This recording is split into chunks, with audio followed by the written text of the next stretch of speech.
guys, LockSmith11 here, and today I'm going to be doing the second episode in my TF2 Loadouts series. So today I'm going to be talking about my favorite soldier loadout. Well, actually it's two loadouts, but it's only a one weapon difference, so I'm just putting them in the same video. So yeah, let's get into it. The soldier is widely regarded as one of the most versatile classes in TF2 because he's rewarding to play for both old and new players, and he's also pretty well balanced. So he has a high damage output, he can take a lot of damage, he's slow, but he can rocket jump and kind of increase his mobility like that. And he's fun for the new players because, as I said, he's pretty balanced. So you're not gonna like just jump in the game and just die instantaneously. And then he's also great for older players because then you can do rocket jumping and then you can do juggling and all that fun stuff. When I play as the soldier, my personal favorite loadout is the rocket launcher, the shotgun, but I also like to use the buff banner and the escape plan. So the reason I have two secondary weapons is because it really depends on like how your team is playing and how you want to play the game. And that's why I have the two secondaries, because one's more team-oriented, one's more solo. But let's start off with the rocket launcher. The rocket launcher has a base damage of 90, but can do up to 112 damage at close range. That's pretty insane, because that means you can do a crap ton of damage, and if a light class is injured, like a scout, or maybe even has a Sandman, you can one-shot them, and it's really awesome. However, even though the rockets don't have drop-off, like they don't arc, they do have damage drop-off, and a direct hit at the longest range will do 45 damage. So it's really not that effective at longer ranges, and you want to try and use it at close range. Another thing great about the rocket launcher is that it has splash damage, so even though you don't need to hit someone directly, you can still do a ton of damage to them, which is really great, especially if you're like with fast classes, or because the projectile is so slow, it's kind of difficult to hit a moving target. So you can just aim at their feet and you can do a good amount of damage. Obviously splash damage is less than the direct hit, with a rocket launcher. But it can still do a lot of damage, doing about 90 at close range, and if you shoot right at their feet, the further away they are and how far away you are from them will also affect how much damage you do. But it can be pretty effective, and you can also damage multiple people at once, which can be really helpful. On top of that, you can also use the splash damage to rocket jump, which is essentially just blasting yourself in the air with your rocket. This can allow you to do something as simple as just jump off on a box or something and like get the height advantage over your enemy, or it can do something like get you across the entire map in a few seconds. It can be pretty insane if you get good at it. When you're fighting other splash damage classes like Demomen and Soldiers, it's also important to remember to try and keep the high ground, because then they need to get a direct hit off of you, but then you can just shoot at their feet and go for the splash damage. You also have to be careful with the splash damage to watch your health in a close quarters, because if you're too close you can end up damaging yourself and you can end up killing yourself, and that's never fun. The second weapon I'm going to talk about is the buff banner. Now, the buff banner is one of the most useful secondaries for the soldier, and I use the buff banner mainly if I want to focus more on team play, like my team is being cooperative, and I'll just blow up the buff banner and use it really effectively.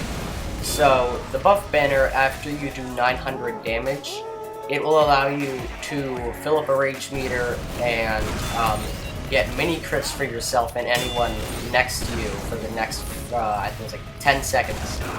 And that can be really effective because with mini crits, you can one-shot low health classes, including medics actually, if you're close enough to them. And it's really effective, not to mention everyone else around you is also getting those mini crits, and that's really effective. Not to mention that you also have the crit ramp up included with the mini crits, and that pretty much means that the more damage you do, the more likely you are to get a crit. And since the mini crits give you extra damage, you can get crits more often. The main problem with the buff banner, though, is that it's kind of a liberal weapon, if you will. You need to stay alive long enough to do that 900 damage and then blow the horn and then get everyone around you to have mini crits. You need to kind of have some like team orientation to use it to its effectiveness.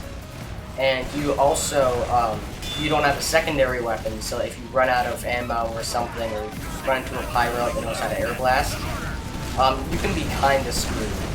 So that's a pretty big downside, especially because your melee weapon in this loadout really isn't a great melee weapon. So you're kind of screwed if your rocket launcher becomes obsolete in any situations. Which is why I like to also use the shotgun. The shotgun is the stock secondary for the soldier, but it works really well for it. If you run into a pyro who knows how to air blast, or if you run out of ammo with your rocket launcher, like I said before, you can pull this out and just do a lot of damage to their face. You can just whip it out and just shoot them until they're dead. It has a base damage of 70, but it can do up to 90 damage at close range, which is pretty effective, and can one-shot, it can two-shot light classes. So that can be pretty effective, especially if you shot them a couple of times with your rocket launcher and softened them up.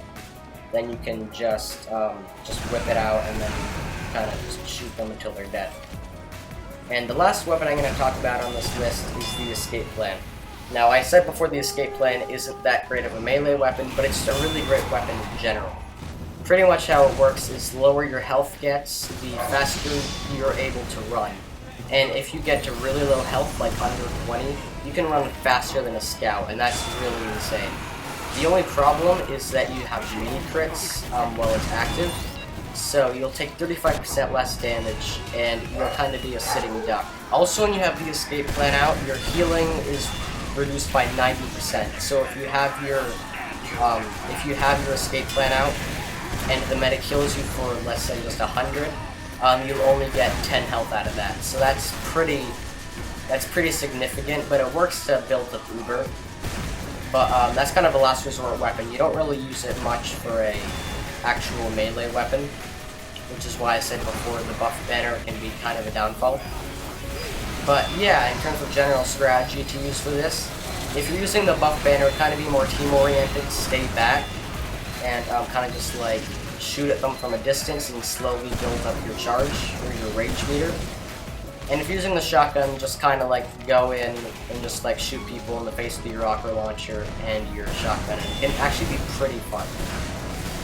In terms of maps to use this on, I find that maps with like medium to long sight lines can work pretty well. Like Kothswigen works well if you have the point.